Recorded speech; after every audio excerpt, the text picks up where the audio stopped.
Hey there, friends. Meteorologist Shane Smith here with you. It is Thursday, October 16th, 2025. By the time you're watching this, it's most likely going to be Friday the 17th. Hope you're doing well. The forecast for Friday looking really nice. Starting off a little patchy fog. Temperatures upper 30s in the valleys, low 40s for most of us, some mid 40s up on the ridge tops in eastern Kentucky. We top out low to mid 70s under mostly sunny skies. Watch those clouds to pick it up a little bit towards the end of the day. However, all eyes looking ahead to Saturday night into Sunday because of the potential of severe weather. In fact, Storm Prediction Center has a large chunk of the state from Cincinnati to Bowling Green to the west under a marginal risk of severe weather Saturday night into Sunday morning, and a slight risk out in far western Kentucky. And once again, just to go over what those mean, a marginal risk means isolated severe thunderstorms, limited in duration, coverage, or intensity. Slight risk, scattered severe thunderstorms, so a little bit more numerous. Short-lived, not widespread, isolated intense storms possible. Now, in addition to the thunderstorm threat, with damaging winds and large hail, and maybe even an isolated spin-up tornado, we also have an excessive rain outlook right along the Kentucky River from Evansville down towards the Missouri Boot Hill. We have a slight risk. Everyone else, marginal risk.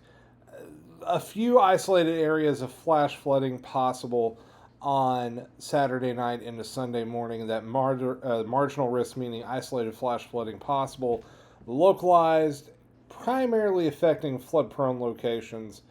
Not a huge deal, but at least something to keep an eye on. Okay, let's see how it all plays out.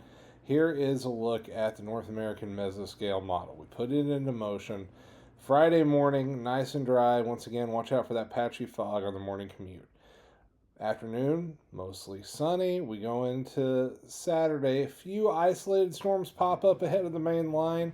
That main line looking like it's going to arrive in Kentucky overnight into early Sunday. Some of the other models a little bit faster with this.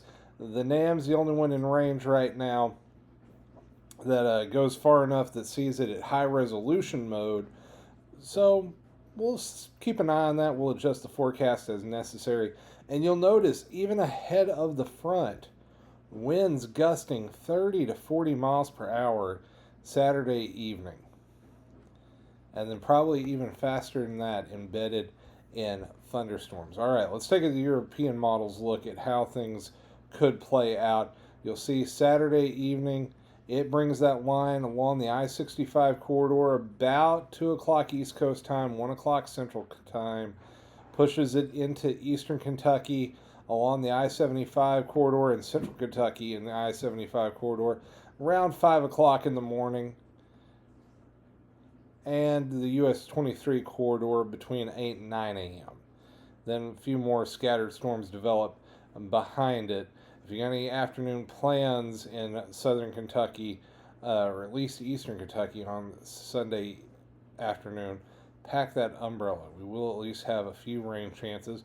We're dry on Monday, and then we watch on Tuesday for an isolated chance of storms, but I don't think we'll really ramp that precipitation chance up again until towards the end of next week. In fact, we can take a look at the next 6 days of rain.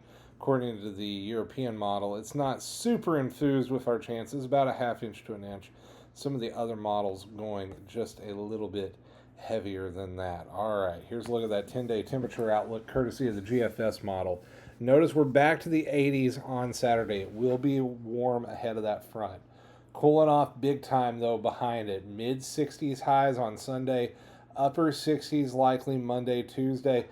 Think Wednesday we have another shot of a frontal system, and that may actually lead to some frost. I am watching for our first widespread frost potential Wednesday and Thursday morning of next week, and then temperatures rebound a little bit to the mid-70s going into the following weekend. So overall, the pattern still keeping that up and down look, but there is some big fall cold fronts heading our way, and that's going to likely lead to some more active weather across the bluegrass. All right, that's all I have for you this evening. Thanks for stopping by. If you like what we do here, on my page. Be sure to hit that follow or subscribe button. Really helps us out. And I will have updates as necessary to keep you up to date on this storm system. So take care, everyone. Stay weather aware. We'll see y'all in the next one.